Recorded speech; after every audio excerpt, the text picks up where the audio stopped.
Stand by. Is this thing on? Yes, Dan. Oh, hello. You're listening to Old News with Dan and Carrie. This just in. Breaking news to report. We are live. Old newscasters Can we just say former? Sure. Former newscasters reunite behind the mic after more than 20 years. Old news is good news. Stay tuned. Today, we are happy to have Tod Pritchard with us. You've heard his name in many of our episodes. All good stuff, of course. Don't worry, Tod. Tod was our news director at WKOW TV in the late 1990s and early 2000s. Since then, he's been a news director in Hawaii, worked for the state of Wisconsin in emergency preparedness and management. And for the past 7 years, Tod has worked for the Wisconsin Foundation and Alumni Association. And that's that beautiful view behind him that you see right now. So Tod Pritchard, welcome to Old News. We are so excited to catch up with you. It's been a long time. Oh, Carrie and Dan, thank you for having me on, and it's awesome to see you guys again. This is great. I am so looking forward to chatting with you guys.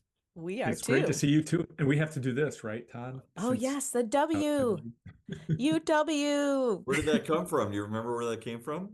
No, because I did not do that when I was at school, but now I see it everywhere. It came from Brett Bielema. I was going to say it was former Brett Bielema. coach. Yep.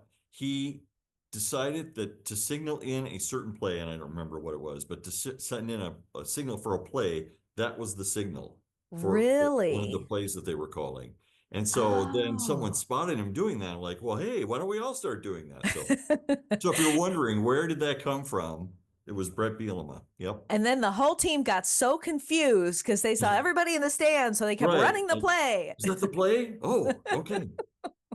Well, that's kind of That's two cool. things he did, because a lot of the guys then also adopted his, how at the end of his interviews and stuff, he'd say, and on Wisconsin. Yes. And then Yep. Russell Wilson kind of carried that on, and a lot of other guys, and some guys still do that. Yeah, a lot of those guys at that era did that, which is pretty cool. Yeah. It yeah. is. And you know what? Russell Wilson now lives not too far from me. He's at the Berg for playing for the Steelers.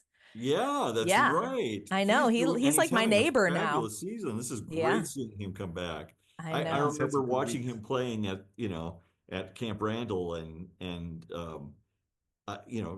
had a tough year or two, right, with Denver, and now he's really back on his feet in Pittsburgh, which is awesome to see. I don't know if we should move backwards since you're in such a lovely place. Why don't you just tell us about exactly where you are, and then we'll rewind back to the beginning. Oh, sure. Yeah. So I am actually joining you today from our beautiful, I think this is the most beautiful conference room in Madison.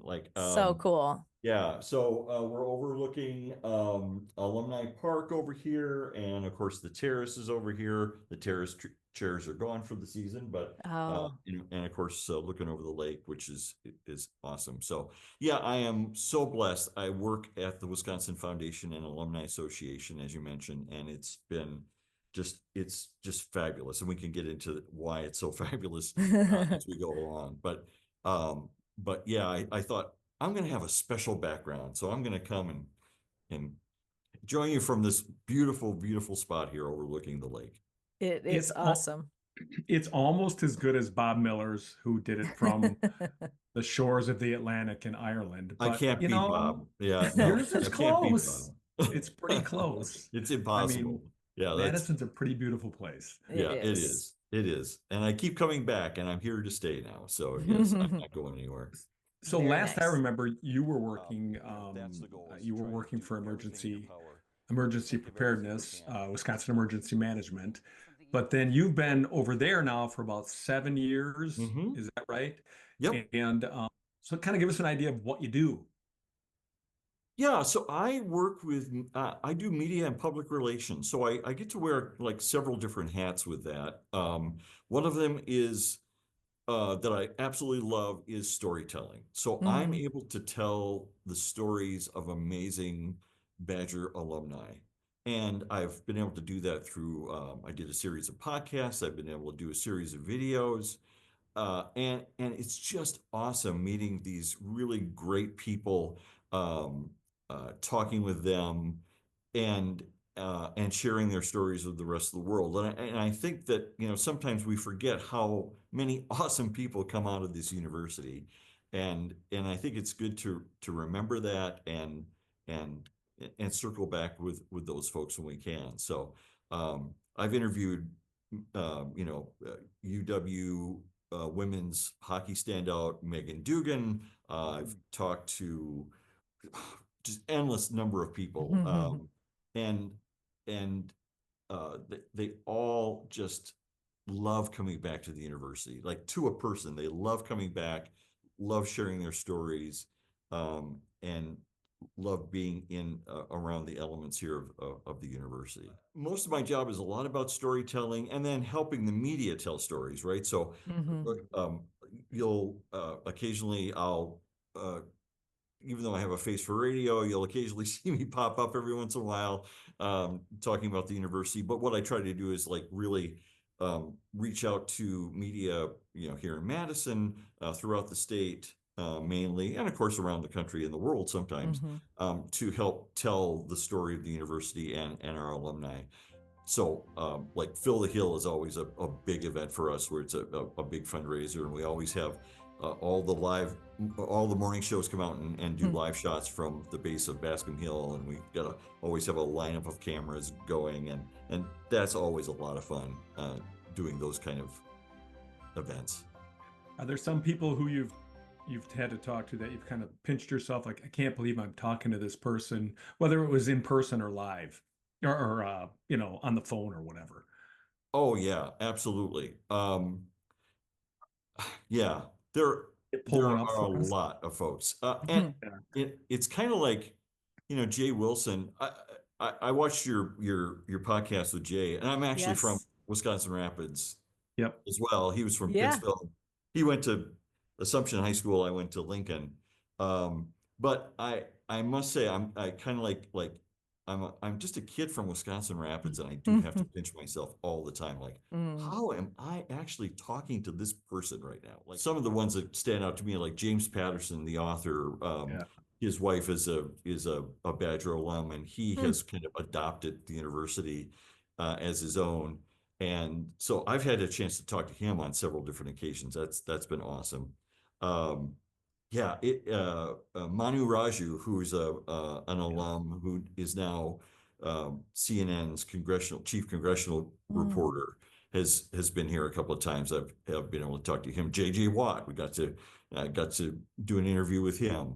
Ann McKee, who is the leading researcher in head trauma and concussions, and her work that has been like groundbreaking. I did a podcast with her, and that was really I'm just in awe of these people. And yes, I do have to pinch myself, like, wow, how am I able to do this? This is crazy. Yeah.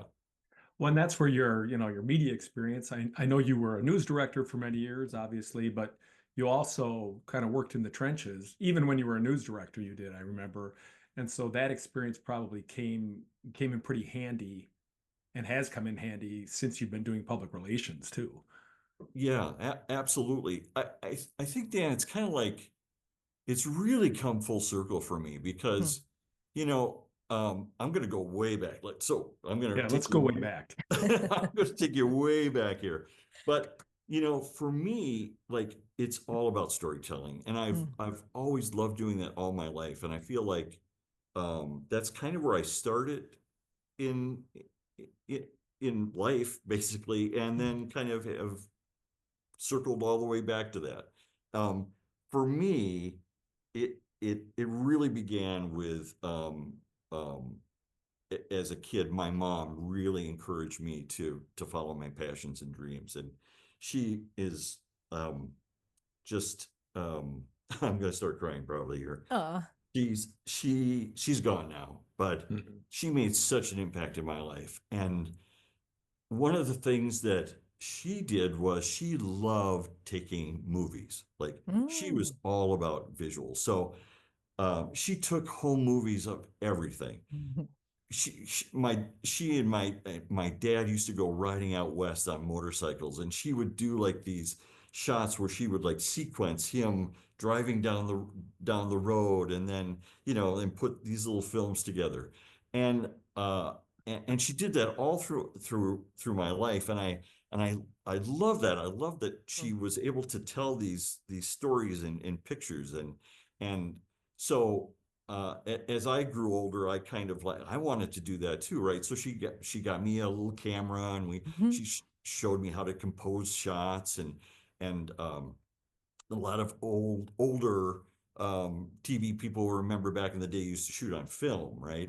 And the veterans over at Channel 27 at KOW used to tell me that they had such a um, they had such a tight budget for film that they could only shoot, like, they get like 50 feet of film, and that was all that they'd have for the day, right? So whatever you're going to shoot, you got 50 feet, right? So you have to kind of like sort of edit in the camera. You have to like shoot right, and kind of like put your shots together and sequence it, because Yeah. A, you don't have very much film, and B, you don't have very much time to put that film through the soup and get it onto the air, right? So you have to sort of edit in the camera. Well, she kind of taught me how to do that too, because we didn't have very much money and film was really expensive. So she kind of taught me how to edit in the camera. So I picked that up, and I actually I have my old movie camera with me. Really? Here's my old, so I think I was probably about 14 or so. She got me for Christmas this sound movie Sound. camera. Yes. See Highfalutin. Look at that. got the boom mic, right? So it was a 8 millimeter, and it had a little magnetic strip on the side of the film where it recorded, like, basically like an audio tape of the audio. And so I really started telling stories with this camera. And it was stories basically of like what we're doing at home and what was going on. My mom was like the first person I put on film, right? To her talking about Christmas of 1976, I think is what she was talking about. So that really kind of like started my thinking about like doing this as like a career. I used to shoot stand-ups with this camera. I would set the camera up and try to frame it, and then walk into the picture, and I'd shoot my own stand-ups, right? Of Tod Pritchard reporting from Wisconsin Rapids. That's exactly what I was doing. And the turkey is in the oven. This right, just in. exactly. Turkey is in the oven. That's right. Very That's nice. exactly what I was doing. But it was such great practice, because it was like really like that's where I ended up going. I went through, I graduated high school, had no idea, like sort of thought about this, but I was like, oh, you know, I'm just not, like, I don't have the wherewithal to really like be in television. I don't know how that's gonna ever happen. So I went to UW Stevens Point for a year, and they have and still to this day have an outstanding student radio station, WWSP. Yep. And I walked in there, they were looking for volunteers to read the news, right? So I walked in there one day, and I sat down behind the microphone, and I read, like, rip and read Associated Press copy, right? It was the old kicker machine in the back of the room going dit, dit, dit, dit, dit, dit, dit, and printing out stuff. And you take rip the sheet off, and you'd be like, oh, well, here, you know, Washington, the president today, you know, yada, yada. Yeah. I fell in love. It was like, stop everything. This is what I want to do. This is it. I want to be on the air telling stories, right? And that's where it all started. And I ended up transferring to UW Eau Claire, where they had a journalism department, and had an awesome professor. His name was Henry Lippold, and he's a legend in Wisconsin broadcasting. Many folks went through the UW program, remember Henry, and he was inspirational to me. And I took his classes, fell in love with being in television and writing for television and reporting, and the kind of took off from there. Well, you said before, Todd, and this is one of my memories of first meeting you in the newsroom back in the day at WKOW. The first thing that struck me when I met you was your voice. And I'm sure when you went into that little radio station in Stevens Point and started reading, they were like, man, this kid's got pipes, because you do have a great, Mm-hmm. you have one of those great radio voices, so to speak. Yeah. And was that something that anybody commented on right away when you were doing radio in Stevens Point? That's a great question, Dan. I get that comment all the time now, Oh, like really? all the time. And it's funny because really my career, I didn't really do that much with my voice. And Mm-hmm. and that's probably one of the few regrets that I have. I kind of wish I had done a little bit more with that, but It's not too late, Todd. It's not too late. it's never too late, right? Yeah, that's true. Yeah, that's very true. Um, I think I always had kind of a deep voice. I did a lot of singing in high school, like I was really Oh, into choir and stuff. And uh-huh. so You were a maybe So that's you bass? weren't a tenor. Yeah, yeah, I I was was gonna say. I was not. I was singing that bass line all the time. I had to Um, sing at 7:30 mass recently in the morning, and I think I was singing the bass line too. I was like, "Oh boy, 7:30. No, thank you." Boom, boom, boom, boom. yeah, I was always down low, right? Yeah. Mhm. Now uh, I think that I always wanted to do more on air and like I felt like I wanted to use my voice a little bit more, Mhm. but I kind of got pushed into more like producing. So Mm. I did some reporting and it was great. And um, but I ended up kind of going more in the direction of being a newscast producer, and in a way that really kind of it fit my personality a lot. I love telling, like to me, being a producer is like telling the story of the day, right? Mm. You're Right. assembling all these different pieces and parts, and reporters are coming in with information, and you're gathering information from other sources, and you're trying to tell people the story of what happened today. What's the Mhm. story of the day? And I love doing that. I think that kind of goes to my um somewhat, nerdy, meticulous nature of trying to get all Mhm. those pieces and parts to fit together and figure out how much time we have left in the newscast and what can we do? And um Mhm. but and and I also, like I said earlier, I do have a face for radio. So like my like the, being a guy going bald when you're like in your 20s really doesn't help with a television career. So Hmm. that kind of short-circuited being on the air for me. Now you're in.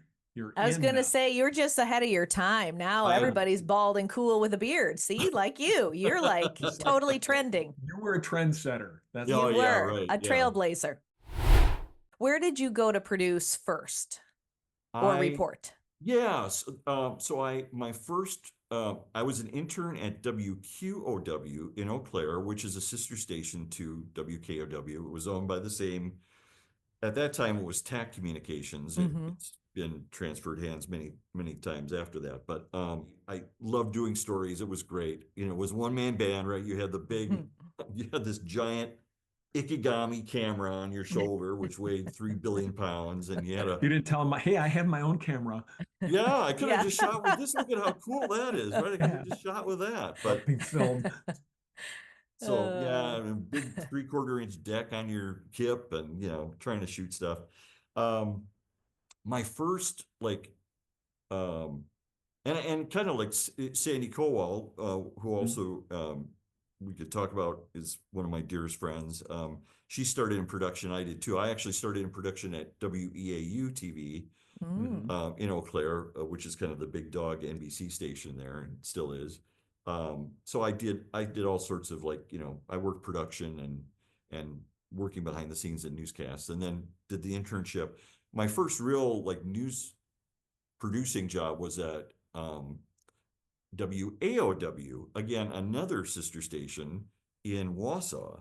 mm. Um, and um, and I loved that. It was great. I loved being a producer there. It was so much fun. We actually had computers back then, which was like very simple word processors to type up stories, and that was great. You were ahead of the curve. Yeah. Oh, Yeah. that place was way ahead of the curve.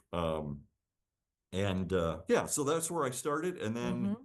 I went on to I went on to KCRG in Cedar Rapids, Iowa. I Oh. always say I spent 9 glorious months at KCRG. It was a Which is very that's a long period of time at some stations, 9 months. You're like, gosh, it's almost a year. I got to move on. yeah. It was one of those things where my dream job came up. So I was producing there, and I got a call wondering if I'd be interested in being a producer at Care 11 in Minneapolis. Wow. Yeah, to me um I think Jay had talked about this in his, like, I can't remember where it was like going to the Super Bowl. Mm. It was like being invited to the Super Bowl for me. Yeah. Yeah. That it Yeah. was a premier news station. Paul Majors was the anchor there, Pat Miles, Diana Pierce. It was a great group of reporters and outstanding photographers. I mean, Yeah. Yeah. Sandy Kowal went to Denver, and to a great photo shop, and Kara was really like neck and neck with her Hmm. place there. That Who was your um, news director there at Care? Do you remember? oh, we had a series of different news Yeah. directors. Yeah. Um, Nick You know Lawler that was feeling, right? yeah. Nick Lawler was the first news director I had there. Um, uh, I could still hear his voice. There was one time where we were in the middle of a newscast, and it was the 5 o'clock show. I was producing the 6, and for whatever reason, like they called for a package to roll, and the tape didn't run, and it was like the anchor was just sitting there like this. Say something. And I heard Nick running down the hallway, and I'll use a little different language here, but he didn't quite say this, but he's like, I could hear his voice still. Roll the tape. Roll the tape. Roll the GD tape. If that's going to do any good, like you're running news director running down the hallway, it's not going to help you. They But all know. Everybody knows. everyone knows, yes. But I yeah, just I just asked because I was wondering, because you eventually did become a news director. I yes. was wondering if there was any news director that kind of took you under her or his wing and kind of mentored you along, or if that was just something. I mean, that was kind of the progression, production. You'd be a producer, maybe executive producer, and then news director, hopefully. Yeah, Um, right. That's right, Dan. That's exactly kind of the path I took. I was a producer. I went on to be a producer and an executive producer at King TV in Seattle, which again Mm. is an outstanding organization. And I had a lot of mentors and people who really helped me out. Um, I guess I have to still go back to Henry Lippold though, because Henry was right the inspiration. yeah. Oh. Um, I got to tell you a quick Henry story. So, again, this is going back to he was my professor at UW Eau Claire. He was like the only broadcast professor, and uh, broadcast journalism 101, right? I walk in, take a seat. Henry walks in. He's got gray hair. He's kind of hunched over. He's carrying this big stack of books. He's like, ladies and gentlemen, ladies and gentlemen, when you tell a story, you got to get all the angles. You got to get all the angles. You got to get low. You got to get low. And he dropped like this behind his desk. So I can't see him. He's like this. You got to get low. You got to get low. And then somehow he said, you got to get up high. You got to get up high. And he literally, and I'm not going to even attempt it, he leapt straight up in the air and landed on top of the desk. Wow. You got to get up high. You got to get up high. You got to get Landed. all the angles. You got to see all the angles. I was like, How old was this guy? I know. I'm thinking he needed to go to the Olympics in track and field. well, I thought he needed to go to an insane asylum because Or that. I thought this guy is certifiable crazy. Like, You're like, what's this is going to be a going fun on, class. Yeah. right? But that was Henry. That was Henry. He was like, he had so much energy. I guess Henry was probably in his late 40s at that Okay. point, early 50s. I mean, he was not a spring chicken at that point. But clearly in Excuse shape me. to take a I was jump. going to say, I am a spring chicken. I'm right in there. But he was like jumping all over. That's So amazing. yeah, it is. And so I was like, wow. But I got to realize that Henry was like a really special man. And just did everything he could for his students, everything. Like, and he taught me how to write, and he taught me how to shoot. He taught me how to be, anchor a newscast, and um, just like everything. It's amazing. And he was always there. We had this little newsroom, um, the student newsroom where we put newscasts together. Like if you did his 305 level class, it was like you would do a Tuesday and Friday, I think, newscast. And we'd be in the newsroom, and he would be there like all the time, like 8 o'clock in the morning, 10 o'clock at night. He's still there, right? Hmm. One time he was like, he would do this. He'd be at his typewriter. He'd be at his typewriter typing, right? And he'd be like, oh, time for a nap, time for a nap. And he'd fold his arms and he'd put his head down and he would fall asleep. Like he was out. There was all sorts of chaos going on around him, right? People are running around, they're trying to write stories, we're under deadline, whatever. And then he'd like, all of a sudden, out of nowhere, he'd be like, oh, tip top, tip top. And he'd start typing exactly where he left off and just keep writing, right? Wow. How does the guy do this, right? That's a talent right Yes. there. I want to talk to, is he still with us? No, he's gone. Too He bad. shoot. He'd be passed away a a few guy to years talk ago. to. He is Yeah. just, he was just awesome. Yeah. So I had a lot of folks who really influenced me, but Henry was Mhm. by far the number one person. Yeah. That's Isn't that something? We So talk cool. about that a lot on Yeah. this podcast. Obviously, we had Professor Hoyt from Yes, Jim is awesome. yeah, from Jim. Mhm. Jim was great, and that was a big impact on Carrie's life. Mine Mhm. was Pat Hastings, who was at Mm. UW Milwaukee, and they're at UW then too. And they are responsible for putting so many people into positions in the industry just by their encouragement. And sometimes they might help too by putting a good word in for you and things like that. And I mean, you really need to rely on those people.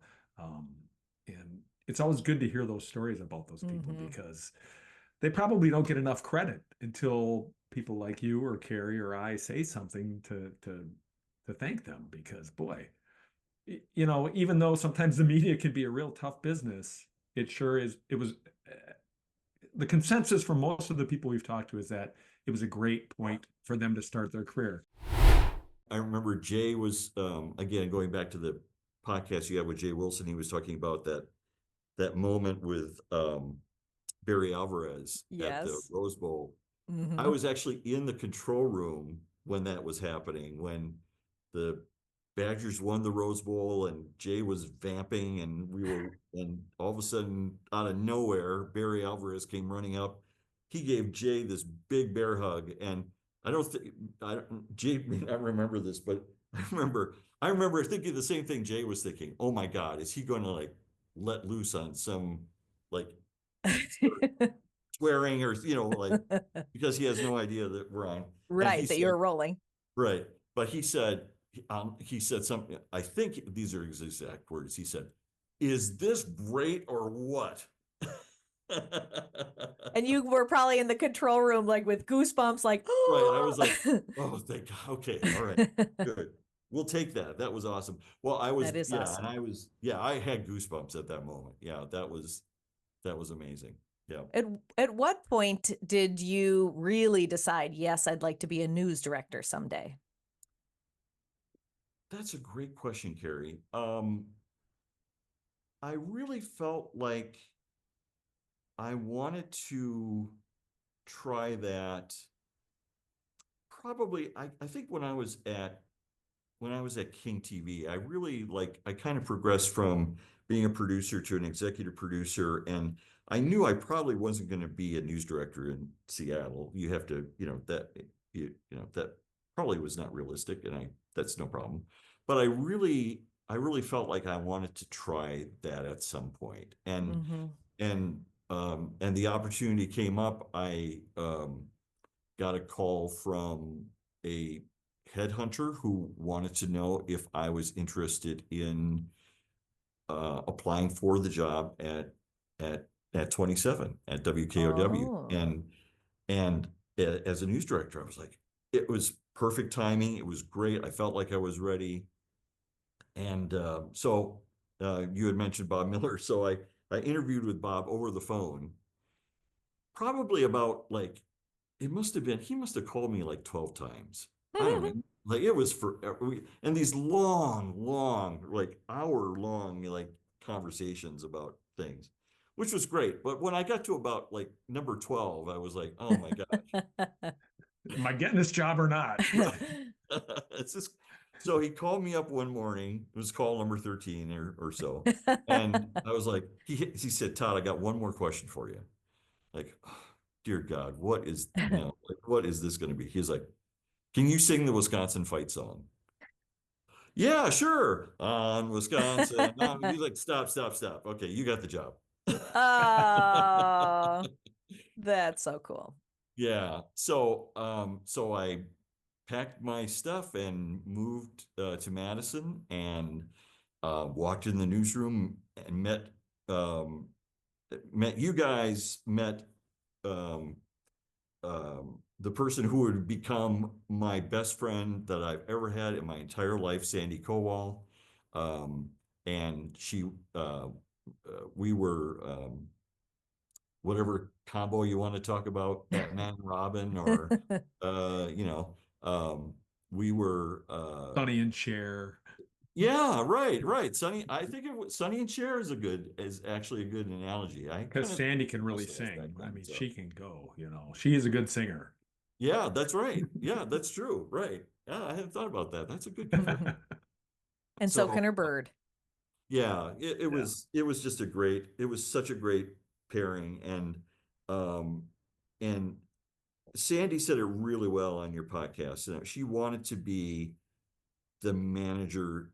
She wanted to become the manager that she never really had. Like she wanted to be like, what were the qualities that she wasn't able to get out of other folks? And I felt the same way. I wanted to be a manager who really let people run with the ball. Like we have a lot of really smart people. You guys were great at that, right? I mean, you were on it. You were creative. You did fun stuff.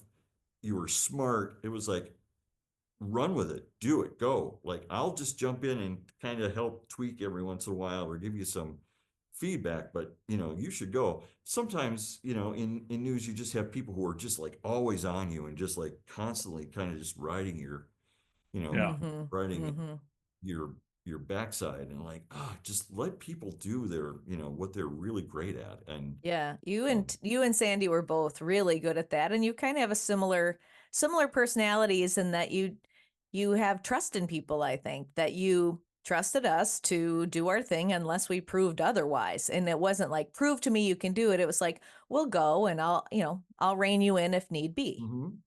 Yeah, and I appreciated that. Yeah, I was fortunate enough to work with her for another 15 years after Yes. that. So Yeah.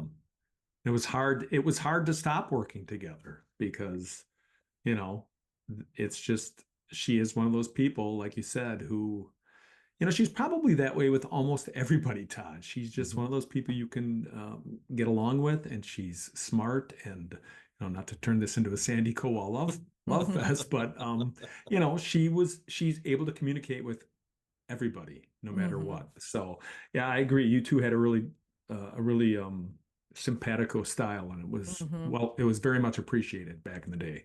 Yeah, well, thanks. Yeah,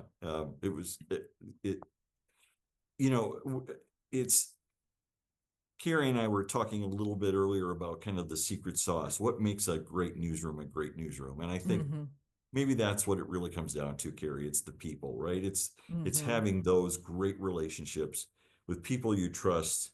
And that doesn't happen in a lot of newsrooms. I mean, Mm. I won't name names, but I've been in a lot of newsrooms where that is just not happening.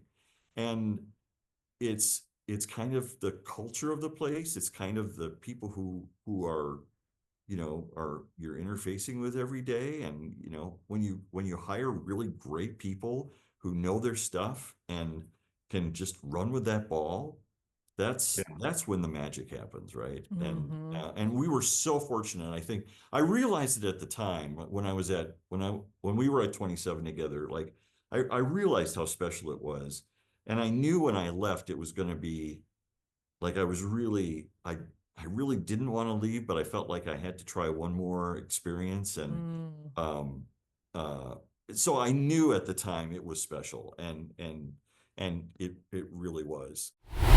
That I had a convertible at the time, Mm. and I put the top down. It was September 11th, obviously. Like I remember thinking, there's no way I should be putting this top down on this car in September, but it was so beautiful, like the sun and the it was just gorgeous. And I was listening to WIBA AM radio coming in, and I hear this report of a small plane has crashed into one of the towers at the World Trade Center. I I got my private pilot's license when I was 16, Oh, whoa. and I knew that the minute I heard that, I was like, there is no way a small plane just flies into the World Trade Center. Like Hmm. That accidentally, right? accidentally, right? Yeah. That is like, you've got to be working really hard to fly Hmm. a plane into a specific, into a building. And And so I remember I just like, I don't know what's going on. I mean, I had no idea. And of course, nobody really knew at that moment, but I hit the gas. I'm like, holy cow, I am like so I flew into the rest of my driving to work, and I ran in, and like right when I walked in the newsroom, the second plane hit. Oh, boy. And yeah, right, exactly. Like, oh boy. Okay. So we we got a group together. Bob Miller was there. Sandy, we got a group of folks together, and we were like, well, what are we going to do? So we collectively just kind of decided, let's go. Let's go. This is going to be the biggest story. And Oh, it's the yeah, biggest story of the last 40 Mm. years. yeah. Mhm. And I have no idea what we're going to do. I have no idea how we're going to do it. I don't know, but let's just go. Let's just, so, so Greg Brunner was the satellite truck operator. Yeah. Monique Lavin jumped in the truck along with, I think it was Ryan Moore was the photographer. Yeah, it And was. I've talked to yep, him about this. Yep. Mm. yep. And they broke the land speed record for getting that satellite truck from that morning, 9 o'clock that night, like 30 seconds before the Fox 47 News was going to go on the air, which we were producing at the time. About 30 seconds before, um, the mass cam on the satellite truck clicked on and shot back a signal, and we popped that thing on right at the top of the show. And I'll Mhm. never forget that, just pitch dark except for all the floodlights shining on on this scene of this tragedy, and just smoke still billowing into Yeah. the air, right? And um and Monique did some of the most amazing storytelling I've ever seen. Mm. I mean, just just heartbreaking stories. Like, at the beginning, obviously people still thought, well, maybe there's a chance, maybe I have a loved one, maybe somehow he or she got out of the building with no ID, and they're in a hospital. And so I remember she did one story where all like the street was just full of missing posters with people's faces and their Mm. name, and Uh, and and many of them were from Wisconsin. She ran into so many people from Wisconsin. Really? Yeah. And um and you just knew, like, they're gone. And then of course there's sort of the business end of things, right? So we sent our satellite truck all the way there.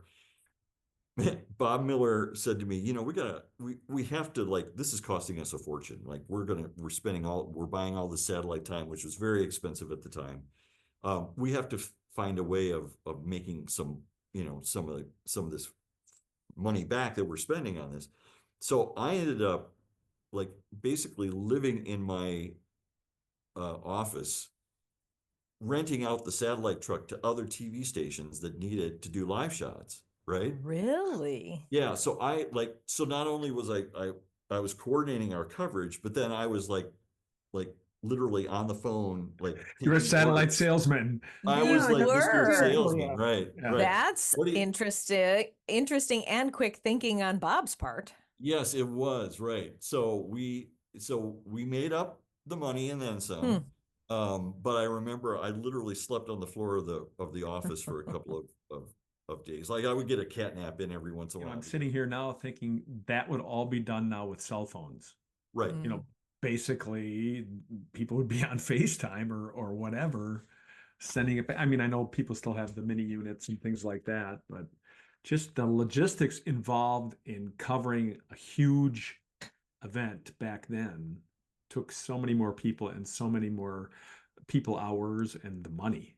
Absolutely. Yeah. Yeah. The logistics of that. I mean, we just, like, trying to get that giant truck into New York was Oh, like the very first night when we put that live shot up, um they actually pulled into Frank Sinatra Park in Hoboken, New Jersey, which is yep. across the river from New York, right? So Oh. that's how we got that shot up. We were like, there was no way we were going to make it into New York in time. So we, Hmm. like, stopped at Frank Sinatra Park of all places and popped that shot. But then, like, we had to get permits to get into New York to do live shots from as Mm. close as we could to the World Trade Center. That's one of the most memorable stories I think I was ever involved in. Yeah. After that, did you have a bit of a crash or a letdown just after the event itself was so horrific, and then just B, the adrenaline of doing all of that? Did you have a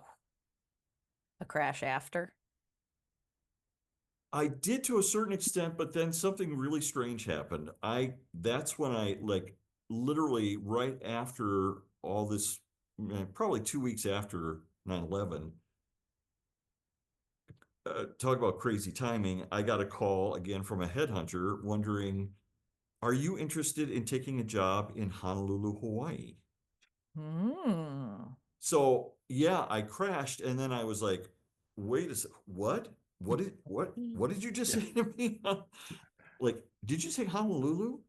Um, and uh, so I ended up taking that taking that job. So I kind of, like, um there was a little bit of time. They let me kind of stick around for a while at 27 while we got through, basically through the rest of the year, Mm. um because obviously the world was turning upside down, and I didn't feel like I could leave immediately, and they gave me some time to do that. But yeah, I suddenly got kind of blindsided by an offer that I thought, well, you know what? I don't really want to leave, but I also, like, this is really a great opportunity and an adventure of a lifetime. I always dreamed of living in Hawaii, Mhm. and and um thought it was a really great opportunity. So yeah, so I kind of went from,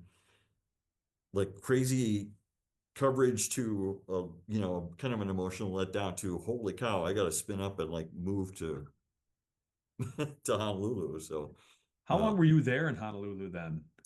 I was there for 7 years. 7 years. Yep, as news director. Yep, And is that where you met your wife? I did. Yes. So it all worked Um, out. what's that?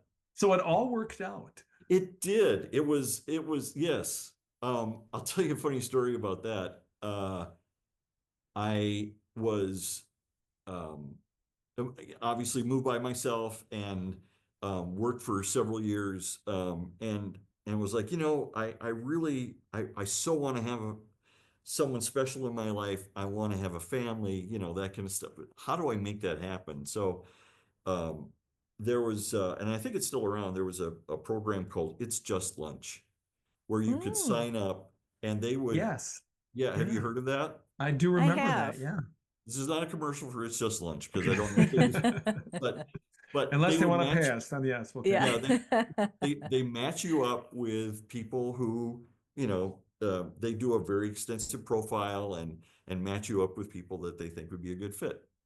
So, so I signed up for this program and like they guarantee you 12 lunches. And it is exactly what it is. It's just lunch. Like you Hmm. just meet for lunch. They set up the lunch place. They Hmm. set up, they coordinate with you. You meet. If you want to continue talking to the person, you exchange information. If you don't, you say, well, we got a Hmm. nice lunch and we move on. So I had 12, it's just lunches. Hmm. And that was kind of the limit for the membership. And then they kind of took pity on me and gave me 4 bonus. They made it a baker's dozen and gave you a little more. Plus Gave me a three, little yeah. more, and I still was not finding that person. And Uh, so they said, well, you know what, Todd, why don't you come in and like you should kind of re-up and redo your membership. And I'm like, oh my gosh, it was not a very, wasn't a inexpensive uh mhm. thing. And so but I was like, okay, I went in and I was kind of, well, let's just do a new profile of you and maybe we're just not finding the right people. And then the person I talked to was like, I don't want to sound like I'm just like really pushing you to sign up for this, but I'm not kidding you. We just met this woman and her name is Lisa. Hmm. And she, I think, would be perfect for you. I think you'd be a great fit. I'm like, oh, what a line. This is great. Like, like get the hook. All right. Right. Okay. All right. Fine. I'll sign up. Well, sure enough, that was my future wife. Lisa and we had our first date. I was like, oh my gosh, yes, this is the love of my life. And Oh. and somehow we got through all this. Now, a footnote, she had just signed up as well, right? So now you So still have 11 lunches left. right, like I was done. I'm ready. I'm like I've met I'm good. This like she is it. So I remember she called me and I had come back to Wisconsin to visit my mom and dad. And she called me up and she was like, yeah, I signed up for this. I feel like I really probably should go on a couple of more dates. And I really like you, but I just feel like, and I was like on the phone, I'm like, oh, I understand. And yeah, it was very expensive. And inside I'm going, no, no, don't, don't do it. But I'm Mr. Cool on the phone. Right. I get it. Right. She went on a couple, and I'm like literally like biting my nails. Um, and she called me up on the phone a couple of weeks later, And and she she was said, like, can you sing the Wisconsin fight song? No, it was a Honolulu, yeah, can yeah, you sing whatever the the Hawaii University of fight song, Hawaii right? fight song, Which is yeah. in Hawaiian, which is very difficult to sing. Yeah. Um, no, she actually said, yeah, you're it. You're the guy. Yep. I'm done. Nice. Yep. Very cool. Nice. Yeah. So it all So paid off. Hey, I just Hmm. want to, before you move on from this, you talked about how like you had the lunch with somebody, and then what was it like at the end if you kind of like didn't have like you didn't really have that connection? Was that an awkward like, okay, well we'll see you then, and you don't exchange any information? What was the end of those ones that didn't work out like? Um, yes, Yes. sometimes awkward. Um, but I think people were genuinely like understood that if it just wasn't connecting, like it was really meant for like professionals who are very short on time Sure. and so most of the time people were like, yeah, I I get it. That's great. It was Hmm. really nice to meet you and that kind Hmm. of stuff. I mean, and so it wasn't it wasn't super awkward. People were very kind and very am very nice about it. Yeah. So, meanwhile, back in the newsroom, what did you find when you arrived in Hawaii? Was it a big culture shock in terms of what you're covering, your day to day, your news meetings, what you put on the air? Was that all different, or was it more of the same in a different location? That's a great question, Carrie. The coverage was very similar. It wasn't really that much different than any other than being local news anywhere else, except that um, there were just some there are just some very like specific cultural things about Hawaii that you just Mhm. have to understand, right? And a Mhm. lot of it is kind of what you guys have probably heard of, kind of that aloha spirit. People are very friendly, they're very welcoming. Um, but it also came with a lot of challenges too. And um, it uh, it was a in some ways it was a difficult newsroom to handle. Mhm. Um, and uh, had some challenges that I really wasn't ready for. And to a certain extent, I never really felt like I was a good fit for that place. I felt like I was a Mhm. great fit for at 27 and some other places I worked at, but I just didn't feel like uh, that I was a great fit for them. Did you feel like an outsider almost? Yes, yeah. Yeah. I was, that's a great way to put it, Dan, because um, I was always going to be the Howley from Wisconsin. Howley is the term for a Foreigner, basically. European white guy, Yeah. right? Mm. Mm. So no matter how long I stayed there, I was always going to be the Howley from Wisconsin. I was always going to be Mm. that guy from Wisconsin. And I've lived in other cities like, in Seattle, I fit in very quickly with what was going on. But Hawaii is a different place, Mhm. and they are very welcoming, but they also like somewhat, like if you're born on the island, you kind of keep tight with the people you went to high school with Mhm. and Sure. your friends, and you don't let other people, especially if you're moving in from the mainland, really come into your life because there's a pretty good chance you're going to move in 3 or 4 years, Yeah. right? A lot of Right. people go there, they have a short stint, and then they kind of move back. Mhm. Um, so I got that and I understood that. The first moment I had kind of a uh-oh moment was um, one of the reporters had invited me to a um, kind of a dinner party, welcome party at her house. I won't name names to protect the innocent, Yes. but her husband was also used to be in the news business in Hawaii, and so I went to the house, and her husband stood up and basically said, I'm going to paraphrase here, but basically said, "Wow, I wonder how long this guy's going to last here." And um, and it was kind of almost became a roast. Like it was kind of like it wasn't quite like Was like the like Tom Brady roast, yeah, it hopefully. wasn't I quite know. Tom Brady-ish, but it became sort of a roast, and I was like, what the heck did I just walk into here? Yeah, What's really. going on? Like, Hmm. wow. Interesting. So yeah, he after I think after about 5 years, that particular person kind of warmed up to me, and he Mm. later said, okay, you made it here a Mhm. lot longer than I thought you would, which I took as a compliment. Mhm. Now, Well, is your wife from there, or was she like you that she grew up elsewhere and then had moved there? No, she grew up in Hawaii. She grew up Mhm. in Pearl City, which overlooks Pearl Harbor. Um, Oh. her mom grew up on Maui. Lisa actually has a lot of family that still lives on Maui, and her brother still lives in Honolulu. One of her brothers does. And so yeah, she was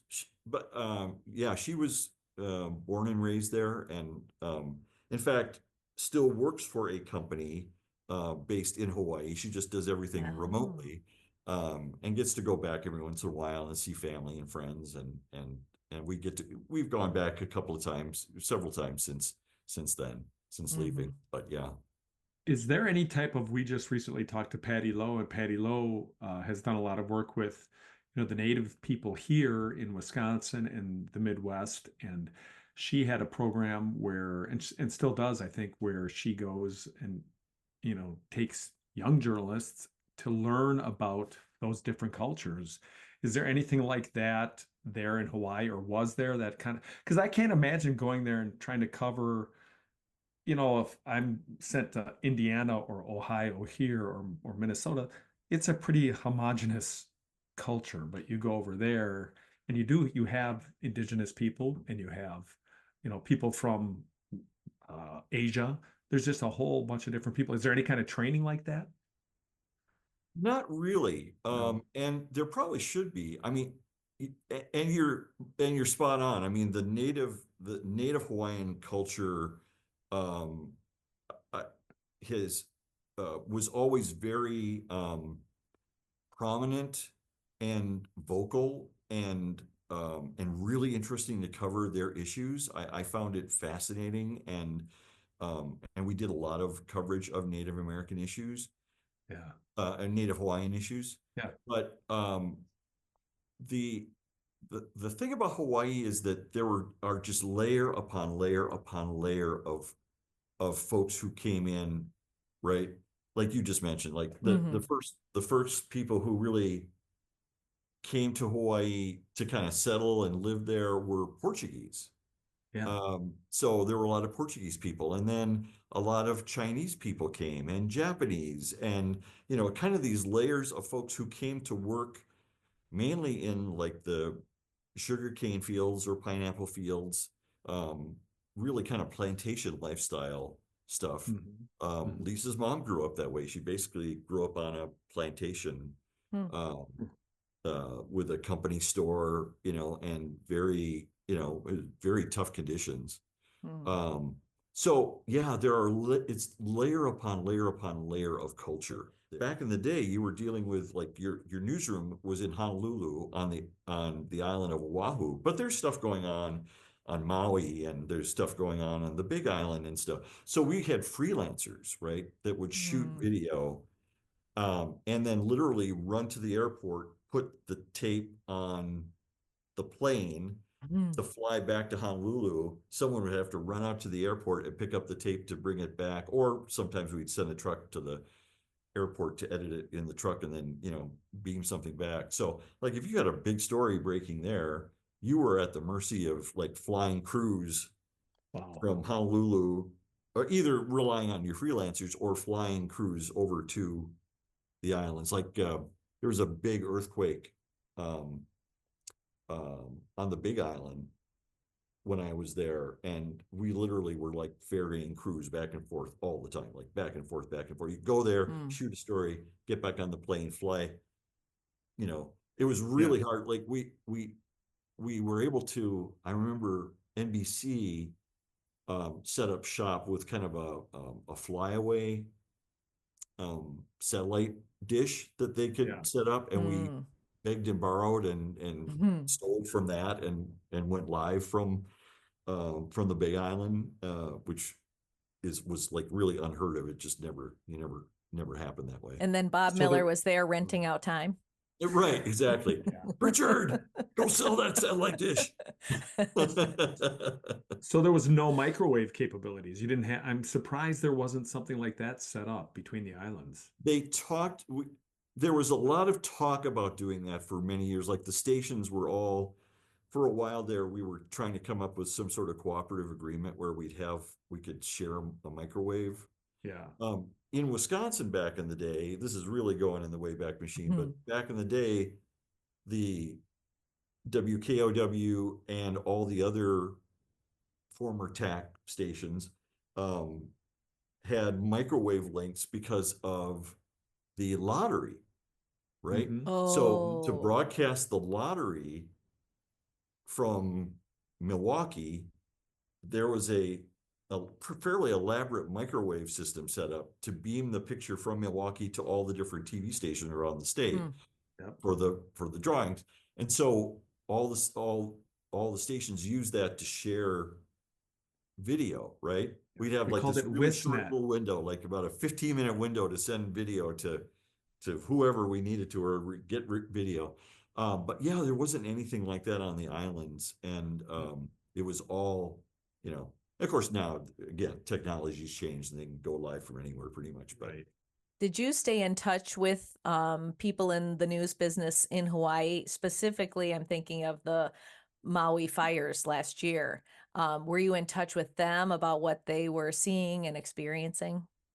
yeah, I kept in touch with some folks, and Lisa's family who Oh, lives on yeah. Maui was Yeah. very like luckily they were not impacted. They live in kind of upcountry Maui, which is more in the mountain area. Um, but it was, I mean, it was obviously just devastating, and Hmm. they were impacted. Again, thankfully no one was hurt or killed, but they lost friends, they lost, you know, special people in their lives, and Hmm.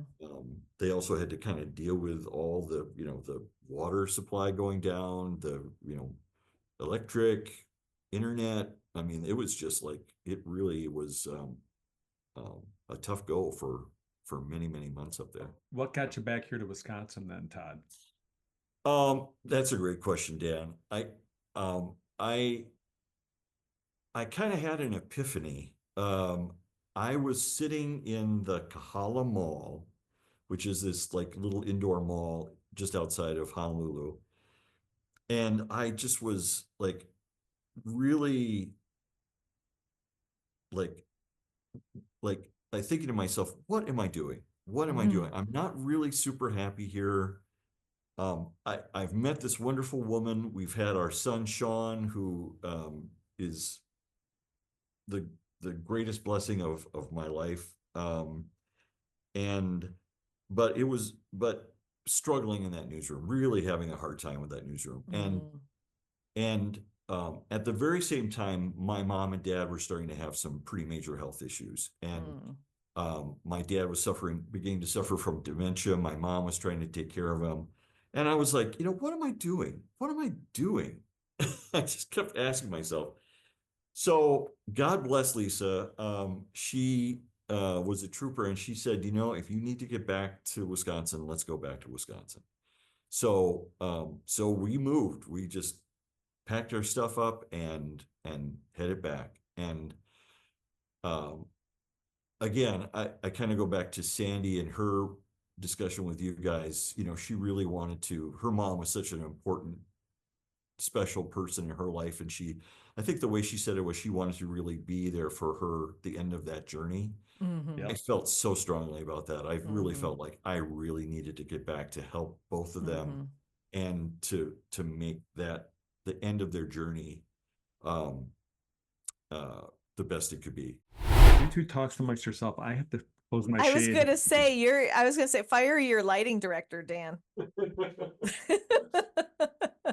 The sun is in a new location. This is my Meet the Beatles right here. When you got out of news, did you miss it or did you feel like, whew, a little bit of a relief? Great question, Carrie. I felt relief. I, Mm, I felt like I had really done like a lot of what I wanted to accomplish in mm-hmm, television news. And uh, it was really nice to um, be able to focus on family, and my wife and my son and my parents, and when you're in news, as you guys well know, it's 12, 14 hours a day. It's nonstop. mm-hmm, And I have so much admiration for folks who are in the business and are still, doing local news at a high level. It's so challenging. And now there are even more challenges than we ever faced. Oh yeah. mm. We've Yeah. talked so much about that, with all the social media and the immediacy and everything. I mean, we thought we had to get stuff on quick back then. Not even Oh, close. Yeah. yeah. Yeah. Not even close. I miss covering breaking news because I Mm. think that's like one of the great challenges of local news is doing that well. Um, And so I missed that a little bit, but yeah, I was really ready for act two of my life. And so yeah, I have people ask me that a lot. Like, do you miss it? And yeah, no. I But miss the people. you use all those skills in these two jobs that you've had since. I've seen clips of you, and I'll actually put one in this. I'll insert it here. Happy holidays, everyone. I'm Tod Pritchard from Reading, Wisconsin, and we thought we'd give you a top 5 list of holiday gifts to give this season. You know, it's always hard to figure out what you should give to friends and family. How about the gift of safety? But of you speaking, you were being interviewed about the emergency preparedness and management about one of the programs, and then you use it now in your storytelling. So it seems like you're able to use the best of the skills now. Absolutely. Um, I think that it has really come full circle for me to use all those skills that I gathered in television news and be able to really use them in ways that I never thought I would. I really never thought. I thought when I was done with television news, I was done with storytelling and I was done with, you know, kind of any kind of connection with television production or helping out with newscasts or anything like that. So yeah, it's great. It really has come full circle. I know you spent more time behind the camera than on the camera. Were there any bloopers when you were news director that you were like, if you could have turned off that camera, you would have? And don't include anything Carrie and I ever did. That's right.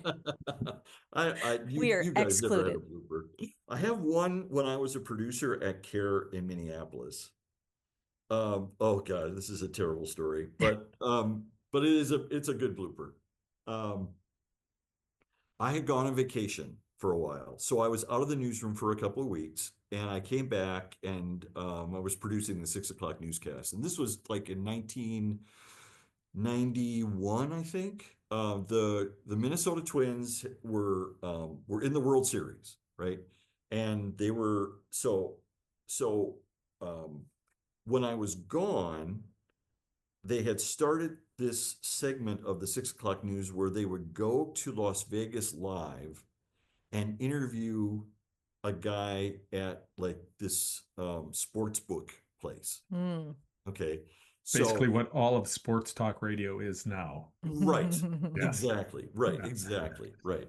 So they would check in every day with this guy on, what's the latest odds and what's the Vegas line and blah, blah, blah. Right.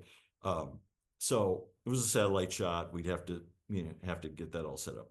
So I'm kind of coming into this cold, like it's probably like game 3 and I'm like walking in and I don't really know what's exactly going on. So they go, oh yeah, we got this guy and we set him up and his hit time is at like 6:10 and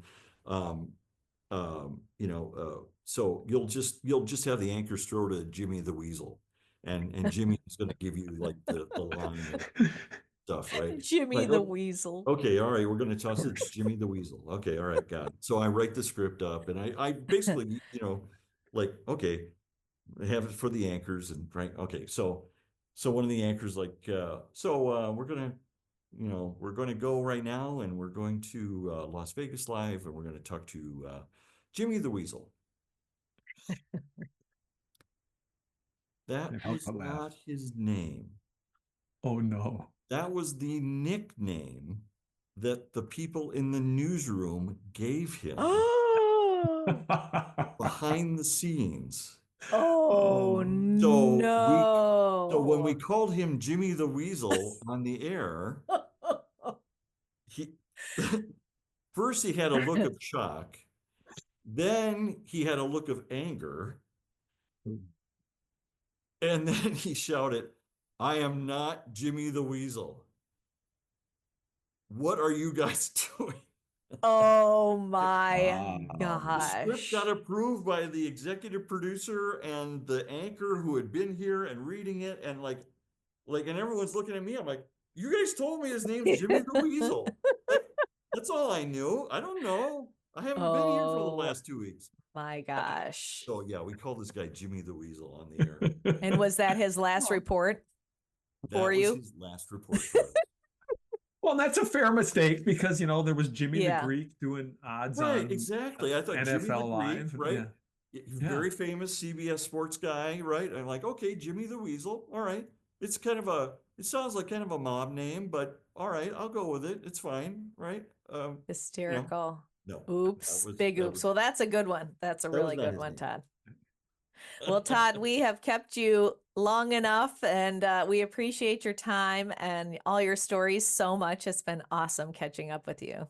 Oh, it's so great to see you guys, and you are doing an awesome job with this podcast. This is so wonderful to hear all these stories from these great people that you've worked with all through the years. So yeah, thanks for doing this. Thanks for having me on. Thank you.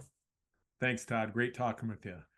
And make sure you listen to every one of our podcasts. They're all good. They're all as good as this. And you can subscribe right on your screen there, and make sure you come back and listen to more next time. I'm Dan. That's Carrie.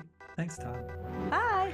Thanks for tuning in to Old News with Dan and Carrie. That's old news for now. Join us next time.